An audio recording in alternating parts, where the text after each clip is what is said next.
नाम सबको सम्मति दे भगवान। अच्छा, ये जो भजन आपने कहा ये मंदिरों में तो होता है, मस्जिदों में कभी नहीं होता। देवबंदी मदरसा जो पाकिस्तान में है उसको गलत मानते नहीं, हम किसी को गलत नहीं मानते। मुल्ला उमर को गलत मानते हैं? नहीं। तालिबान का विरोध करते हैं? हम तो किसी का भी विरोध नहीं करते। अल्लाह को भी जो मोहम्मद को नहीं मानता ये काफिर का माना है। काफिर कोई गाली मैं नहीं मानता, मैं नहीं मानता। अगर मैं भी मैं नहीं मुसलमान नहीं हूँ तो फिर अगर कल को मेरी औलाद नहीं मानेगी तो मैं उसको भी कहूंगा ये काफिर है। तो इस हिसाब से मैं भी काफिर हुआ ना। सारी दुनिया का जब आप अल्लाहू अकबर कहते हैं तो उसका मतलब होता है कि केवल अल्लाह ही महान है। इसका मतलब ये नहीं। तो क्या होता है? इसका मतलब है अल्लाह सबसे बड़ा है। तो फिर महादेव से बड़ा कैसे हो गया? अब अल्लाह महादेव को किसने पैदा किया है? इस मोहन भागवत जी को भी मिले थे तो हमने कहा आप देवबंद में जाके आपके यहाँ मिलते हैं। बहुत बहुत शुक्रिया। हम जानना चाहते हैं कि इतने बड़े विवादों में रहने वाला ये केंद्र, जिसको कि तालिबान का भी उस्ताद कहा जाता है, तालिबान का मुल्ला उमर यहाँ से आपका चेला बन के गया है और अभी एक सरकार बनाई है। नहीं, मुल्ला उमर हमारे यहाँ के ये गलत है कि मुल्ला उमर यहाँ के पढ़े हुए हैं, ये गलत है जो। लेकिन देवबंदी मदरसे में पढ़े हैं, भले ही यहाँ ना पढ़े। नहीं, देवबंदी मदरसे में अगर पढ़ा है उन्होंने पाकिस्तान में पढ़ा है, हिंदुस्तान में नहीं पढ़ा है। तो आप देवबंदी मदरसा जो पाकिस्तान में है उसको गलत मानते हैं? नहीं, हम किसी को गलत नहीं मानते। मुल्ला उमर को गलत मानते हैं? नहीं, हम क्यों किसी, हमारी कभी मुलाकात नहीं, हम कैसे कहते कि वो गलत है। लेकिन आप मीडिया से तो जानते ही है ना। मीडिया में हम नहीं जाते हैं, हमारा मीडिया से कोई ताल्लुक नहीं। हमारे मेहमान हैं तो हम बैठ गए, नाम तो मीडिया को यहाँ आने भी नहीं देते। नहीं, लेकिन आए हैं तो लेकिन अगर आपका उसका संबंध नहीं है तो जब उसको आपके चेले के तौर पर प्रस्तुत किया जाता है तो डिनाई करना चाहिए ना। हमने मना किया। हमने ये बात कही कि उनको देवबंदी क्यों कहा जाता है। लोग ये समझते हैं कि वो देवबंद के पढ़े हुए हैं। वो देवबंद के पढ़े हुए नहीं है। हमने कहा कि वो सिर्फ इसलिए देवबंदी कहा जाता है कि जब देवबंद के सबसे बड़े मुखिया हजरत शेखुल हिंद रहमतुल्लाह अलैह, जिनके दिल दिमाग में अंग्रेज़ की दुश्मनी भरी हुई थी और वो ग़ुलामी की जंजीर को तोड़ना चाहते थे, उन्होंने सबसे पहले हिंदुस्तान में अंग्रेज़ के ख़िलाफ़ आज़ाद हुकूमत कायम की थी अफ़गानिस्तान में, और यहाँ से अपने चेले भेजे थे। उन चेलों ने जो वहाँ काम किया है, ये जो आज के तालिबान हैं या उनकी औलाद हैं या औलाद की औलाद हैं, चूँकि वो देवबंद के थे इसलिए वो देवबंदी, वरना तो ये लोग तो ना देवबंद में आए हैं। तो आप तालिबान का विरोध करते हैं? विरोध करने, हम तो किसी का भी विरोध नहीं करते हैं। विरोध करने का क्या ताल्लुक है? वो लोग मुसलमान अपने आप को कहते हैं, वो तालिबानी हैं, क्या कर रहे हैं हमें कुछ, हम तो अपनी सारी ज़िंदगी में आज तक कभी अफगानिस्तान गए भी नहीं है, हमारा क्या ताल्लुक है? जब सारी दुनिया आपको यहाँ बैठे बैठे सुनती हो, आपको क्या जानने की जरूरत है कहीं पर? दुनिया का हर मुसलमान आपका फतवा मानता है। नहीं, ये बात नहीं है। फतवे की चीज़ दूसरी है। हमारा ताल्लुक अगर है किसी से तो हम वहाँ जानते, वो हमें बुलाते, हम वहाँ जा कर के काम करते। हम तो आज तक गए भी नहीं अफगानिस्तान है किसी चिड़िया का नाम हम नहीं जानते। चलिए, आपके पोते वगैरह सब इतने हाई फाई मोबाइल यूज करते हैं, सबको पता है दुनियादारी में क्या हो रहा है। आपको भी पता है कि वहाँ महिलाओं की मंडी लग रही है, गर्दनें काटी जा रही है। मैं बता रहा हूँ, तो ये सुनने के बाद कम से कम आप ये कहिए ना कि तालिबान गलत काम कर रहे हैं। नहीं, सुना जाता है, हो सकता है आप सही बोल रहे हैं, आप गलत। अगर मैं सही हूँ तो आपका क्या कहना है? नहीं, अगर होंगे, अगर होकर के कोई हुक्म नहीं लगता है, जब तक मैं ये यकीन न कर लूँ कि आप सही हैं, मैं कोई बात नहीं। अच्छा, मैं कैसे आपको इसका यकीन कराऊं? मुझे ज़रूरत ही नहीं है आपको यकीन कराने की।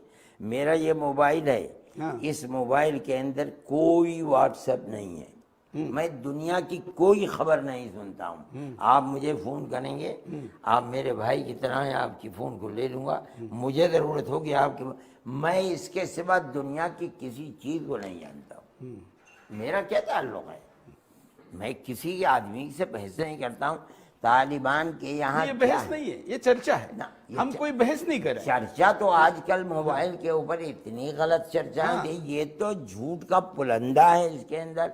मैं किसी की बात का अपनी आँख से देखता हूँ, सुनता हूँ, अगर मुझे यकीन होता है बात करता हूँ, नहीं होता तो चर्चे तो बहुत होते रहते, मुझे क्या मुसीबत पड़ी है कि उसके अंदर फंसूँ। अच्छा, तालिबान जो भी कर रहा है, आपके पास जो भी जानकारी है, मैं मेरी छोड़ दीजिए, जो भी है उसमें क्या गैर इस्लामिक है और क्या इस्लामिक मैं नहीं जानता हूँ, मैं सिर्फ इतना जानता हूँ कि तालिबान ये कहते हैं कि हमारा अल्लाह एक है और हजरत मोहम्मद अल्लाह के सच्चे रसूल हैं अलैहिस्सलाम। मैं ये जानता हूँ, बाकी उनके यहाँ क्या हो रहा है, वो किसे मार रहे हैं, किसकी मंडी लग रही है, किसको जिंदा कर रहे हैं, मेरा कोई ताल्लुक उससे नहीं है। ना मैं जानता हूँ, ना मैं गया हूँ कभी, ना सुनता हूँ, ना तालिबानी मेरे पास आते हैं, ना मेरा आदमी तालिबान के पास जाता है। ऐसा माना जाता है कि वो आपके ही सारे पुस्तक पढ़ते हैं। यही बात है, वो हमारी पुस्तक क्या है, हमारी पुस्तक तो कुरान है। दुनिया में सारी दुनिया के मुसलमान इसको पढ़ते हैं, हमारी कोई पुस्तक पढ़ते हैं। आप ये बताइए कौन सी पुस्तक पढ़ते हैं, मैं आप ही से पूछता हूँ, बताइए। नहीं, मैं तो कुरान के बारे में सिर्फ जानता हूँ, मैं तो बाकी पुस्तक के बारे में जानता नहीं। जाओ। कुरान की भी जानकारी मैं आपसे लूँ तो मुझे ज्यादा अच्छा लगेगा। मैंने तो सईद वसीम रिजवी के साथ एक संवाद किया था, उन्होंने 26 आयतों को निकालने के लिए कहा था, वो भी मेरे प्रश्न में था कि उस पर आपका क्या कहना है। मैंने उसका जवाब लिखा है, आप मेरी वो किताब देखिए, वो हिंदी में पढ़ा हुआ है। मैंने उसका जवाब दिया है कि जिन आयतों पर वो इतराज कर रहे हैं वो कुरान को जानते नहीं, वहीं उसका जवाब लिखा हुआ। मैंने कहीं इधर उधर से बात नहीं की। मैंने कहा 5 आयत पहले पढ़ो, 5 आयत बाद में पढ़ो, तुम्हें उसका जवाब मिल जाएगा। आपने मेरे उस जवाब को देखा नहीं है। नहीं देखा। हाँ, इसलिए आपसे पूछ रहे हैं। मैं आपके भेजूंगा, आप मुझे अपना नंबर देंगे, मैं आपको और हिंदी में भेजूंगा मैं आपको। वैसे तो मुझे लग रहा है मुझे भी उर्दू सीखनी चाहिए। आप सीख रहे, बहुत अच्छी बात है, बड़ी क्योंकि कई आपको चीजें पहले ही सीखना चाहिए था। आप हिंदुस्तान के रहने वाले हैं तो हिंदुस्तान की वो जबान जिसको आप बोल रहे हैं, मुझसे बात कर रहे हैं उर्दू को, आप उर्दू जानते क्यों नहीं है? आपको लिखना भी चाहिए लेकिन था, आप लेकिन आप बाकी भाषा का विरोध करते हैं। नहीं, मैंने कौन कहता विरोध? तो फिर अभी योगी जी ने कहा है कि मदरसों में दूसरी भाषा जानने वालों को भी लेंगे। नहीं, हम नहीं विरोध करते। हमारे यहाँ हिंदी पढ़ाई जाती है, हमारे यहाँ अंग्रेजी पढ़ाई जाती है। तो जो अभी मदरसों में उन्होंने कहा है कि गैर हिंदी, जहाँ उर्दू भाषा की आवश्यकता नहीं, ऐसे विषय पढ़ाने के लिए जिसको उर्दू नहीं आती ऐसे शिक्षक भी लेंगे, उसका आप विरोध कर रहे हैं। कौन विरोध कर रहा है? आप बताइए, मैंने विरोध किया? आपके लोग कर रहे हैं ना, आप नहीं कर रहे तो बताओ किसने विरोध किया है? अब मुझे तो ये समझ में आता है कि हिंदुस्तान की उलेमा काउंसिल हो, आप ही की है, मुस्लिम पर्सनल लॉ बोर्ड हो, आप ही का है। ये कोई चीज नहीं है। अच्छा, मुस्लिम पर्सनल लॉ बोर्ड आपका है कि नहीं? मैं भी उसका एक मेंबर हूँ। हाँ, तो फिर मुस्लिम पर्सनल लॉ बोर्ड ने विरोध किया। क्या विरोध किया? मदरसा बोर्ड ने विरोध किया। उन्होंने कहा है कि उर्दू आना अनिवार्य है। हम ये कहते हैं, देखिए आप समझें इस बात को, आप नहीं जानते हैं। असल में इस्लाम अरबी जबान का है, लेकिन हिंदुस्तान के अंदर जब फारिस के लोग आए, फारसी बोलने वाले, तो यहाँ के मुसलमानों ने पूरे अरबी लिटरेचर को फारसी जबान में मुंतकिल कर दिया। फारसी जबान जाने लगी और चली गई, तो ये उलमा का काम था कि उन्होंने फारसी के लिटरेचर को उर्दू में मुंतकिल कर दिया। आज उर्दू है, अभी जिंदा है, हम चाहते हैं जिंदा रहे, लेकिन अगर उर्दू जाएगी हम उसे हिंदी के अंदर लाएंगे। लेकिन हमारे बच्चे हिंदी पढ़ते हैं, स्कूलों के अंदर 95-98% तो मुसलमान ही स्कूलों ही में पढ़ते हैं, वो उर्दू नहीं जानते हैं। हम ये चाहेंगे कि हम सारे लिटरेचर को फारसी से उर्दू जबान के अंदर ले आए, उर्दू में, उसके बाद हिंदी में ले आए। तो ये वो चीज़ है कि हम ये चाहते हैं कि उर्दू अभी बाकी रहे, बड़ी साफ सुथरी है। और हिंदुस्तान के आज़ाद कराने के अंदर जितना बड़ा किरदार उर्दू का है, किसी दूसरी जबान का नहीं है। इसलिए हम ये चाहते हैं कि उर्दू जबान हमें उससे मोहब्बत है। इस विवाद में जाएंगे तो फिर वो अलग बात हो जाएगी। आप जाएं, क्योंकि हम कहेंगे भाई मराठी जबान का सबसे, हाँ ठीक है, वो भी है। फिर तो आप पंजाबी कहेंगे हमारा सबसे ज्यादा। मैं कहता हूँ, लेकिन मैं कहता हूँ, मेरे बात सुने, हाँ। आप मुझसे उर्दू में बात कर रहे हैं, मैं मराठी नहीं जानता हूँ, मैं आपसे उर्दू में बात कर रहा हूँ। जिस जबान में आप बोल रहे हैं उस जबान की मुखालफत आपको नहीं करनी चाहिए। नहीं, कहा कर रहा हूं। बहुत अच्छी बात है, ये तो हिंदी बोल रहा बहुत अच्छी बात है, हिंदी नहीं बोल रहे हैं। और मैं कह रहा हूँ ना, मैंने तो खुद कहा कि उर्दू पढ़नी चाहिए। बहुत अच्छी मैं बात। तो कहता हूँ कि हर हिंदुस्तानी को कुरान पढ़ना चाहिए। मैं बहुत, तभी तो उसको पता चलेगा ना कि क्या लिखा है। मैं आपको दूंगा, बुलाओ उठाओ। मैंने 8 साल मेहनत करके कुरान का हिंदी अनुवाद और उसकी व्याख्या कुरान की 8 साल की मेहनत के बाद मैंने की है। ये है वो मैं आपको दूंगा, अगर आप पढ़ना चाहते हैं आप उसको पढ़िए। क्योंकि जो वसीम रिजवी कहते हैं या जो हमने सुना है या जो चलन में है उसमें लिखा है कि काफिरों की गर्दन काटो, गलत तो है। सूरज चौहान के काफिर ये है, गलत है तो बिल्कुल। कुरान तो मेरे खिलाफ लिखा गया है। वो जानते ही नहीं है कि काफिरों की गर्दन काटो। तो आपके हिसाब से मैं काफिर हूं कि नहीं हूं? नहीं नहीं, मैं आपको मानता हूं कि आप एक धर्म को मानने वाले हैं। काफिर किसे कहते हैं बताइए? नहीं, जो हमने नहीं, आप पढ़ा बताइए। है उसके अनुसार जो अल्लाह को आप नहीं इसको- मानता, जो नबी को नहीं मानता, जो उसके आयतों को नहीं मानता। काफिर का माना जो अल्लाह को नहीं मानता, काफिर के यही मानना, इनकार करने वाला। काफिर एक अरबी जबान का लफ्ज है, इसके माना है इनकार करने वाला। इनकार करने वाला क्या माना? जो अल्लाह को नहीं मानता, जो मोहम्मद को नहीं मानता, ये काफिर का माना है। काफिर कोई गाली मैं नहीं है। मानता, मैं नहीं मानता, अगर मैं भी मैं नहीं, मुसलमान नहीं हूं, तो फिर अगर कल को मेरी औलाद नहीं मानेगी तो मैं उसको भी कहूंगा अरबी जबान के अंदर ये नहीं मानता, इनकार करता है अल्लाह का, ये काफिर है। हाँ, तो इस हिसाब से मैं भी काफिर हुआ ना। सारी दुनिया का जो नहीं मानती है परमात्मा को, तो फिर काफिर की सजा तो आपने नहीं, आप परमात्मा को मानते नहीं मानते हैं? परमात्मा को मानता हूं। तो वही तो है अल्लाह, और क्या चीज है? नहीं, लेकिन अल्लाह कहता है मेरे पास आने का एक ही रास्ता है। क्या रास्ता? मेरा परमात्मा कहता है कई रास्ते हैं। नहीं, हाथ जोड़ो तो भी आओगे, अरे आंख भाई बंद ये- करो तो भी आओगे, ओहो, ध्यान करोगे तो भी आप आओगे, उपवास कमाल नहीं की- करोगे तो आप भी कमाल की आओगे, बात पानी करते चढ़ाओगे तो भी आओगे, कुछ भी नहीं मानोगे तो भी आओगे। अल्लाह को भी मानते हो नहीं हो? अल्लाह को मानते हो नहीं मानते? नहीं, मैंने कहा ना अल्लाह और परमेश्वर में फर्क है, ऐसा मैं मानता हूं। ईश्वर को मानते हो नहीं मानते? हाँ, बिल्कुल मानता हूं। ईश्वर अल्लाह एक ही तो है, तो ईश्वर को मानते हो, अल्लाह को मानते हो, वो खत्म बात। वो कहते हैं नहीं, नहीं, लेकिन अगर ऐसा हम कहे, क्योंकि देखिए मैं आपसे कोई पॉलिटिकल बहस नहीं कर रहा हूँ, ये इस मुद्दे पर इसलिए मैं ज्यादा टाइम लेना चाहता हूँ, क्योंकि जब आप अल्लाहू अकबर कहते हैं तो उसका मतलब होता है कि केवल अल्लाह ही महान है। हाँ, इसका मतलब ये नहीं है। तो क्या होता है? इसका मतलब है अल्लाह सबसे बड़ा है। हाँ, तो फिर महादेव से बड़ा कैसे हो गया? अब अल्लाह महादेव को किसने पैदा किया है? किसने किया? किसने पैदा किसने? किया? आप बताइए। आप बताइए। नहीं, महादेव को मैं तो कहता हूँ कि अल्लाह को महादेव ने पैदा किया, ऐसा कहना चाहिए। अगर आप कहते हो तो ये आपका कहना है, क्योंकि अल्लाह को मानने वाले तो 1400 साल पहले आए, महादेव को मानने वाले तो उसके पहले से आए। ये किसने कह दिया 1400? तो कितने साल हुए? जब से दुनिया है, जो सबसे पहला आदमी पैदा किया था जिसको हम आदम कहते हैं, जिससे पहले कोई आदमी दुनिया में नहीं था, वो भी अल्लाह को मानता था। ये किसी ने दिया कि 1400 साल पहले अल्लाह को मानने वाले है? ये आप तो फिर तो इस्लाम को कितने वर्ष हुए? बहुत। इस्लाम के माना है, अच्छा, मोहम्मद साहब को कितने हुए? मोहम्मद साहब को 1400 साल तो हुए। उसके पहले अल्लाह कौन उससे मानता था? पहले भी उससे पहले हजरत ईसा थे नहीं थे? हाँ। उससे पहले हजरत मूसा थे नहीं थे? उससे पहले हजरत इब्राहिम थे नहीं थे? उससे पहले हजरत नूह थे? सबसे पहले हजरत आदम थे, वो भी अल्लाह को मानते थे, वो भी, उनके भी मानने वालों को मुसलमान ही कहा जाएगा। इस्लाम के माना आप नहीं जानते हैं। इस्लाम के माना है अल्लाह की इताअत के लिए सर को झुका देना। ये लोग हमेशा से हैं। जो सबसे पहला आदमी पैदा किया गया था, जिसको आदम कहते हैं, वो भी अल्लाह के सामने सर झुकाता था, उसकी औलाद भी अल्लाह के सामने। ये किसने कह दिया आपसे कि इस्लाम? लेकिन अगर आप ये कहते हैं कि महादेव, अल्लाह या सारे भगवान एक है, मैं नहीं जानता हूँ, ये मैं नहीं जानता हूँ इनको। आपने कहा ना अभी। नहीं, मैंने कहा अल्लाह एक है। हाँ, मैंने कहा आपसे कि अल्लाह एक है। आप जिनके नाम ले रहे हैं मैं उनको नहीं जानता हूँ, लेकिन अल्लाह एक। लेकिन है, अगर आप कोई भी उसको मानते हैं। जानता है, कोई मानता है, पूछता है, अगर- तो क्या अड़चन है? कोई अड़चन नहीं, हम कब अड़चन कर रहे हैं? तो फिर मंदिर क्यों तोड़े जाते हैं? किसने तोड़ा?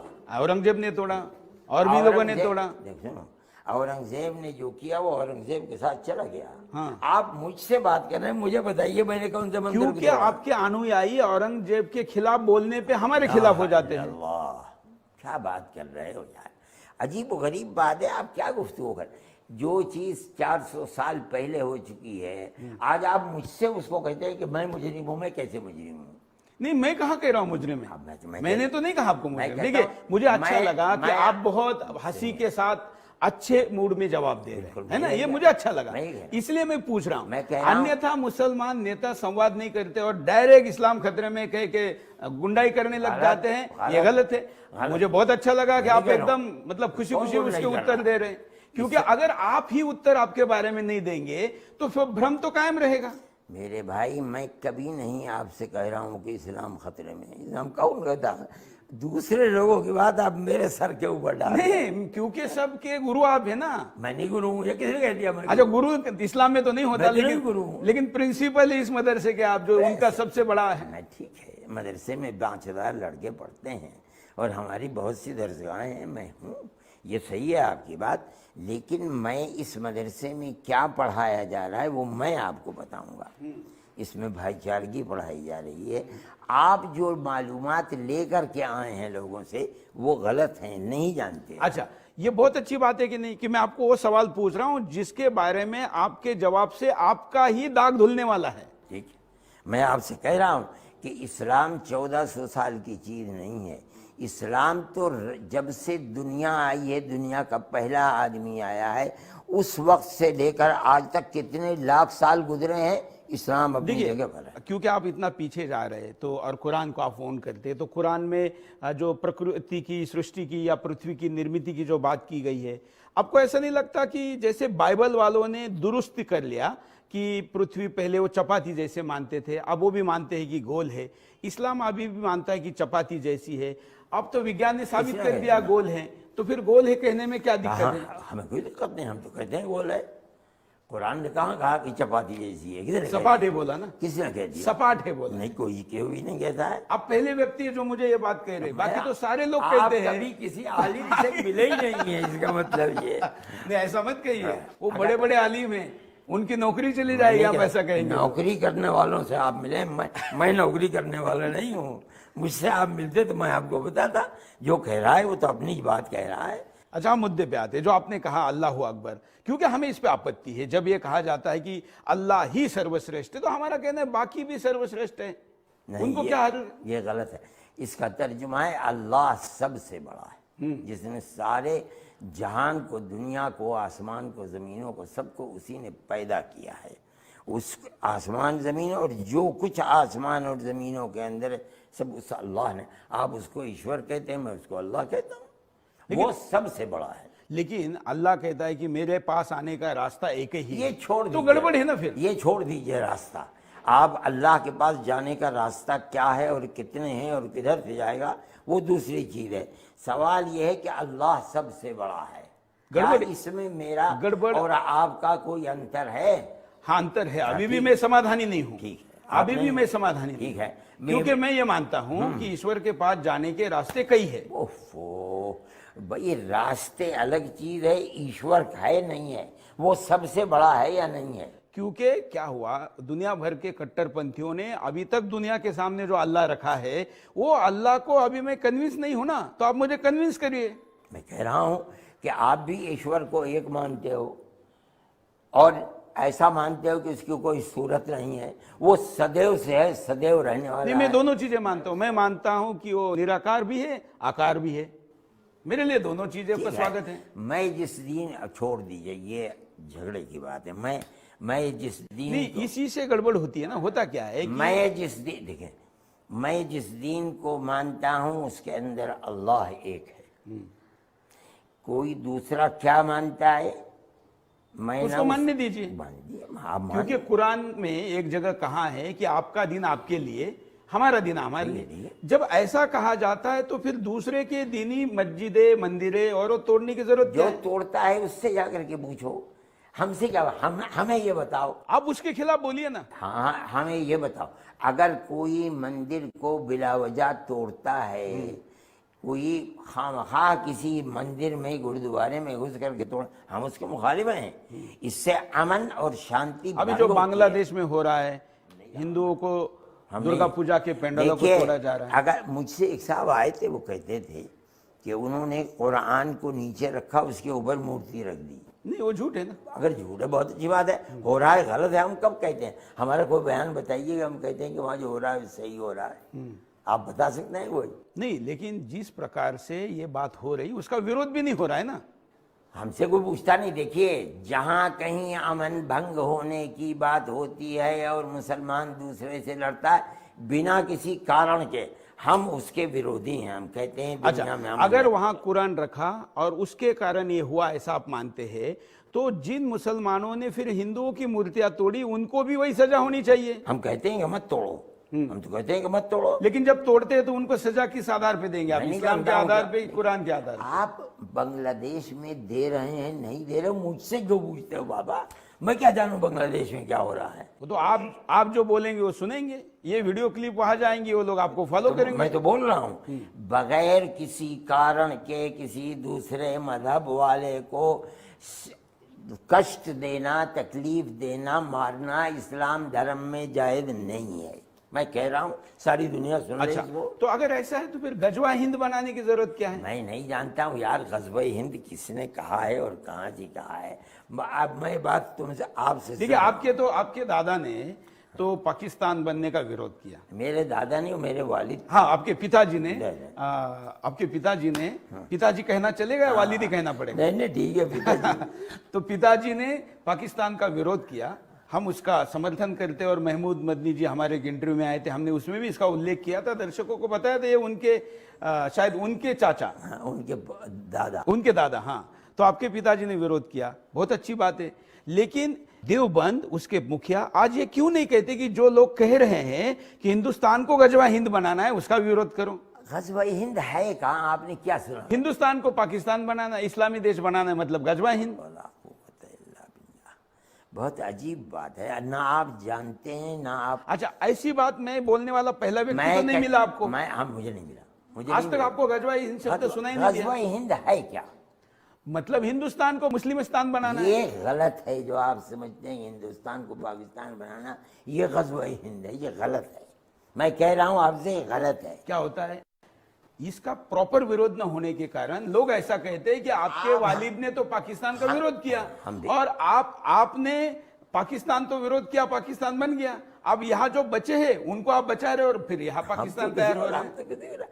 आप मेरे इतने इंटरव्यू हैं हिंदुस्तान के अंदर, किसी एक इंटरव्यू में ये बताओ कि मैंने गज़वा हिंद की बात कही है? चलिए छोड़ दिया, यही बात खत्म हो जाएगी, खत्म हो गई बात। तो आप क्यों मेरी तरफ लेकिन जो कहते हैं कि इस्लाम का ये नारा है, पाकिस्तान के आतंकवादी कहते हैं, हिंदुस्तान के कई उलेमा कहते हैं, कई लोग कहते हैं। कहता हूँ जो कहता है उससे आप बात कीजिए, मुझसे आप क्यों गज़वा हिंद की बात करें? जब मैंने तो मैंने जिनसे किया उन्होंने ये कहा कि देखो, हमारा तो इस्लाम का मिशन है कि दुनिया के सारे लोगों को मुसलमान बनाना है, तो हिंदू को भी बनाना है। नहीं, हमारा ये मिशन नहीं है कि हम जितने आदमी हमारे पास जाए हम उसे जबरदस्ती गर्दन पकड़ करके उसको कहें कि तुम मुसलमान में। जबरदस्ती कोई मुसलमान नहीं बनता, कोई मुसलमान हिंदू नहीं बनता। मजहब और धर्म तो नाम है दिल से किसी चीज को मानना। तो आप इसका विरोध करते हैं? हम बिल्कुल, हम तो फिर अभी ये जो पकड़ा गया गौतम, और उसके अभी 150 करोड़ से ज्यादा विदेशी फंड्स उसको मिले हैं, उसको गिरफ्तार किया गया है, बड़ा धर्मांतरण का रैकेट मिला है। हाँ, अच्छा, अब आप ये बताइए, एक आदमी ये साबित कर दे कि उसने जबरदस्ती गर्दन पर पैर रख करके उसको मुसलमान बनाया है, मैं भूल जाऊंगा, बात छोड़ दूंगा। नहीं, केवल गर्दन पे रखना जरूरी नहीं ना, लालच देकर बनाना भी तो गलत है। बताओ, लालच देकर कोई बन सकता है? आप पढ़े लिखे आदमी हो, अक्लमंद आदमी हो, कौन दुनिया का आदमी है जो 10 रुपये या 10,000 या 10 लाख लेकर के मुसलमान बन जाएगा? बताओ। तो बने ना, उसके पूरे लिटरेचर में बिल्कुल नहीं, गलत है, बनी नहीं सकता। अच्छा, बाबा, आप उसको निर्दोष साबित होने के पहले निर्दोष मान रहे हैं? नहीं, मैं उसको ये कहना कि वो जबरदस्ती मुसलमान बना। नहीं, मैंने जबरदस्ती नहीं कहा, मैंने कहा लालच देकर। लालच दे के कोई बन सकता है? कोई मुझे 10 लाख रुपये दे, करोड़ रुपये दे, कहते कि तुम हिंदू बन जाओ, मैं बन जाऊंगा। और जो आदमी 10 रुपये लेकर के मुसलमान बन रहा है, उसके इस्लाम का कोई वजन है, कोई कीमत है? मतलब आप कह रहे हैं कि इसीलिए आप गौतम को बचा रहे हैं, उसकी कानूनी लड़ाई लड़ रहे हैं। गौतम कौन है? जमात इस्लामी हिंद जो है।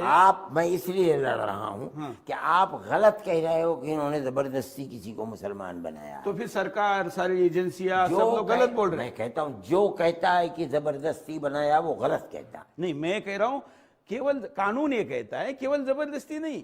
अगर उसको लालच देना भी, बस ठीक है, भ्रमित करना भी, आप ये साबित नहीं कर सकते कि किसी को 10 लाख रुपये दे करके मुसलमान बनाया।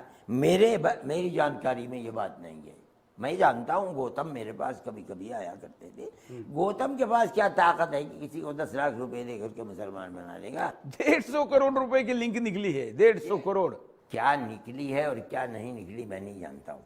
मैं ये जानता हूँ कि उनके पास FCRA है। हाँ? उस FCRA के अंदर करोड़, 10 करोड़, 100 करोड़ रुपया भी हो सकता। लेकिन मैं ये भी जानता हूँ कि उनका मदरसा यहाँ भी अच्छा खासा बड़ा मदरसा है जहाँ वो रहते थे फुलत के अंदर। और जो मुसलमान पंजाब और हरियाणा में बिल्कुल अपने दीन से को नहीं जानते, लेकिन मुस्लिम आबादी नहीं है, तो वो वहाँ भी मदरसे बनाते थे। और उनके बहुत सारे मदरसे हैं जो चलते थे, वो इसी फंड से पैसा लगाते थे। इसलिए अब मैं नहीं समझता हूँ कि वो किसी को लालच दे करके कोई हिंदू मुसलमान बन ही नहीं सकता। पैसे ले करके किसी का दिल मुतमईन हो जाए कि हाँ इस्लाम का विश्वास सही है। आप पढ़े लिखे आदमी हो यार, कैसी बात क्या बोल रहे हैं? देखिए दुनिया की बड़ी आबादी मजबूरी में हुई। ईसाई क्या करता है? ईसाई तो पैसे से ही करता है ना। ईसाई जो कर रहा है, अगर आज हिंदू 10 पैसे लेकर के मुसलमान हो सकता है, वही हिंदू कल को 10 रुपये लेकर के फिर हिंदू हो जाएगा। हाँ तो वो होते हैं ना। अच्छा, परसों को 10 के बजाय कोई 20,000 दे देगा फिर मुसलमान हाँ, हो जाएगा। तो ऐसे तो कैसे ऐसे मुसलमान और हिंदी का क्या है यार? एक कौड़ी की भी हैसियत रखने वाला नहीं हो तो कौन कहने का मसला? क्योंकि एक सर्टिफिकेट दे दिया तो आप उसको बख्शिश दे रहे हैं, तो फिर वो इसके लिए कर रहा है। मैं नहीं जानता हूँ मस्जिद, मैं तो आपसे सुन रहा हूँ, मैंने उससे कभी नहीं सुना। मेरे पास गौतम आया करते थे, तो बहुत शरीफ आदमी है, उनका ये काम है। अच्छा, भारत की न्याय व्यवस्था ने अगर उनको दोषी पाया, जब ट्रायल चलेगा दोषी हो जाएंगे, तो आप दोषी मानेंगे कि नहीं मानेंगे? मैं नहीं इतनी आसानी से मानूंगा, इसलिए कि मैं तो भुगत रहा हूँ मुसलमान बच्चों को जिनको दहशतगर्द बना करके और उनको फांसी की सजाएं दी जाती हैं। लोअर कोर्ट फांसी की सजा देता है, हाई कोर्ट फांसी की सजा देता है, सुप्रीम कोर्ट में जाकर के बिल्कुल निर्दोष होकर के निकलते हैं। इसलिए मैं नहीं जानता हूँ गवर्नमेंट की एजेंसियों का किसी को दोषी ठहराना इस चीज़ की दलील नहीं हो सकता कि वो मुकम्मल दोषी है। ये को मैं नहीं मानता हूँ इस बात को। लेकिन हाई कोर्ट क्या पागल है? कम से कम न्यायालय दे दे, सर्वोच्च न्यायालय दोषी माने तब तो मान। अगर वो दोषी मानते हैं तो बच्चे बड़े हुए थे 26, 27, 28 सालों से, हम तो कुछ भी नहीं कह रहे। अगर सुप्रीम कोर्ट किसी को कहता है कि ये दोषी था, हम अपने घर बैठ जाते हैं। लेकिन अगर लोअर कोर्ट उसको दोषी मान रहा है, हाई कोर्ट नजात दे देता है, उसको छूट दे देता है, हाई कोर्ट उसको दोषी मान रहा है, सुप्रीम कोर्ट निर्दोष, मैं कैसे इतनी जल्दी मान लूँ कि गवर्नमेंट की एजेंसियां जो कह रही हैं वो बिल्कुल दूध की धुनी है और सही है? मैं इतनी मानता हूँ। नहीं, इसलिए मैंने कहा कि सर्वोच्च न्यायालय जब मानेगा तब तो मानेंगे। अगर सुप्रीम कोर्ट इस चीज को, मैं आपकी हिंदी नहीं जानता हूँ, अगर सुप्रीम कोर्ट ये कह देगा हमने बाबरी मस्जिद को मान लिया कि भाई ठीक है तुम कहते हो, चलो खत्म हो गई बात, हमने कह दिया। चलिए बाबरी मस्जिद से मुद्दा छोड़िए, नहीं मैं चलूंगा नहीं उससे। हाँ। लेकिन फिर बाकी भी चीजें मान लीजिए, क्या फर्क पड़ता है? हम रोज आना उसकी मुखालफत देखते रहते हैं। नीचे वाले कहते हैं कि ये दोषी है और सुप्रीम कोर्ट कहता है नहीं, मैंने कहा कि अयोध्या की तरह काशी मथुरा वगैरह भी अभी नहीं, इसलिए कि गवर्नमेंट का कानून था। देखिए आपके हाथ में ताकत है, आप उस ताकत के बलबूते के ऊपर मेरे इस मकान के ऊपर बुलडोजर चला दें, मैं निकल के किसी झोपड़ी में पड़ जाऊंगा। आप उस ताकत की बुनियाद पर मेरी 6-6, 4-4, 5-5, 100 साल की मस्जिदों को ऊपर बुलडोजर चला दें, या उनको आप कहें कि ये मंदिर बन जाए, आप अपनी ताकत की बुनियाद पर जो जी चाहे करें, मगर ताकत हमेशा किसी के हाथ में नहीं रहती है। तो जब आपकी आएगी तो आप दोबारा? नहीं, मेरी कहाँ जाएगी यार, मैं तो 80 साल का बूढ़ा हूँ, मगर जो आएगा आपकी मतलब जो मुसलमान है हिंदुस्तान का, देखिए पाकिस्तान में तो केवल 4 गुना बड़ा। देखिए हिंदू भी आ सकते हैं जो ये कहेंगे कि ये गलत हुआ। सारे हिंदू आपकी तरह नहीं है, मुझे माफ कीजिएगा, जहन बदले हुए हैं। ऐसे भी हिंदू हैं कि जो आज ये कह रहे हैं कि जो हो रहा है गलत हो रहा है। तो जो आदमी भी इंसाफ और अदल को लेकर के आएगा वो किसी आदमी तो नहीं, आपने मेरे जैसा कहा, मतलब आप मुझे कट्टर हिंदू मानते? कैसा मानते? बिल्कुल कट्टर नहीं, कट्टरपंथी मानता हूँ। नहीं तो अगर मैं कट्टरपंथी होता तो आपके साथ संवाद क्यों करता? नहीं, ये ठीक है, मैं तो हर एक के साथ। नहीं देखिए, मैं आपके साथ बैठ के बात कर, बहुत अच्छे, इससे अच्छी बात क्या हो सकती है? बिल्कुल ठीक। तो इसी अगर आप मुझे कट्टर मानेंगे फिर तो ठीक है, आपने मुझे कट्टर मानिए ना, मैं आपको कट्टर मानता हूँ।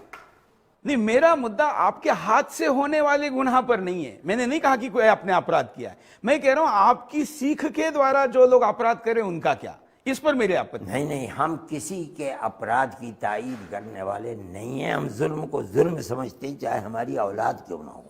लव जिहाद को क्या मानते हैं आप? लव जिहाद, लव जिहाद है क्या? कोई इस्लाम की चीज ही नहीं है।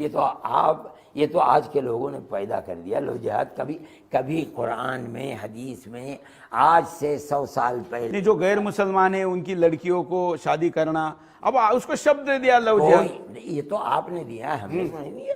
आपने नहीं दिया, लेकिन आपके चेले कर रहे हैं ना। नहीं नहीं नहीं नहीं, हाथ में कलावा बांध रहे हैं, टीका लगा रहे हैं, नाम बदल रहे हैं, नाम बदल के लड़कियों को फंसा रहे हैं। तो लड़के, ये तो हिंदू भी फंसाता है मुसलमान। जब लड़की किसी दूसरे लड़के के साथ कॉलेज में, यूनिवर्सिटी में पढ़ेगी, हंसी मजाक करेगी, हिंदू लड़की मुसलमान के साथ चली जाएगी, मुसलमान लड़की हिंदू के साथ चली जाएगी, इसमें क्या है?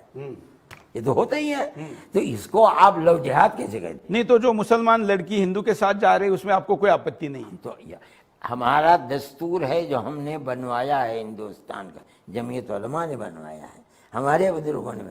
उसके अंदर यह है कि हर आदमी को इख्तियार है अपनी इच्छा से जहाँ चाहे चला जाए। हम क्या कर सकते हैं? उसको कुछ नहीं करेंगे, हम क्या कर सकते हैं? तो जो मुसलमान लड़की जब किसी हिंदू के साथ जाए तो उसकी हत्याएं कर देते हैं। कौन कहता है हत्या कर देते? बहुत हो रही है। अगर होती है तो हिंदू भी कर देता है हत्या। हाँ। ये क्या बात है? ये तो जिसको भी अपनी इज्जत के ऊपर, मतलब आपका कहना है कि प्यार से जाते तो कोई आपत्ति अगर नहीं। हमारा दस्तूर ये कहता है, जो दस्तूर हमारा मुल्क का बनाया हुआ है, कि अगर वो खुद अपने इख्तियार से जाती है तो हम कुछ नहीं कर सकते। और जो षड्यंत्र पूर्वक जा रहे हो, कोई भी हो, गलत है। षड्यंत्र क्या मतलब है? यानी मतलब कॉन्स्पिरेसी से जा रही है। यानी अंग्रेजी मत बोलिए, उर्दू बोलिए। यानी अपनी मर्जी से जा रही है। हाँ, मर्जी से जा रही तो ठीक है, ऐसा आप कह रहे जा हैं। रही है तो हम, लेकिन अगर नाम बदल के उसके साथ नहीं, धोखा करके जा रहे हैं, अगर बजोर और जबरदस्ती किसी को ले जाया जाता है, हम उसके मुखालिफ हैं। आज कह रहे हैं, मिंबर के ऊपर खड़े होकर के कहेंगे कि हम उसके मुखालिफ हैं। अच्छा, चलिए, आपने उसके बारे में साफ बोल दिया है। शाहरुख खान का बेटा पकड़ा गया नशा करते हुए और अभी अंदर है। शायद मदरसे में पढ़ता तो नशा ही नहीं करता। हो सकता है। ये हो सकता है क्या? आप ऐसा मानते हैं ना कि मदरसे में पढ़ने वाला नशा नहीं करता? नहीं करता है, ऐसा है, लेकिन कोई कोई कर भी सकता है, हम क्या जाने। शाहरुख को क्या आप कहेंगे कि बेटे की परवरिश ठीक से नहीं हुई, मदरसे में नहीं भेजा? नहीं, ये क्या बात आप कह रहे हैं कि मदरसे में न जाते हुए भी माँ बाप अगर सही तरबियत करेंगे और बच्चे को सही रास्ता दिखलाएंगे तो बच्चा और बच्चे सही रास्ते पर रहेंगे। अगर माँ बाप चाहे हिंदू हो चाहे मुसलमान, वो अपने बच्चे की सही तरबियत ये नहीं देखेंगे कि किन के साथ उठता है, किन के साथ बैठता है, कहाँ जा रहा है, क्या कर रहा है, खराब हो जाएंगे। चाहे वो हिंदू की औलाद हो चाहे मुसलमान की औलाद है। नहीं, ये तो माँ बाप का फेल्यूर है। लेकिन फिर भी नशा करना, ये तो मैं इसको अच्छा नहीं समझता हूँ नशा करने को, चाहे मुसलमान करे चाहे हिंदू करे। लेकिन जो लोग कह रहे हैं कि आर्यन मुसलमान है इसलिए उसको फंसाया जा रहा है, ये तो मैं नहीं जानता हूँ। ये तो वास्तविकता बताएगी कि आया वाकई वो नशा करता था या नहीं करता था।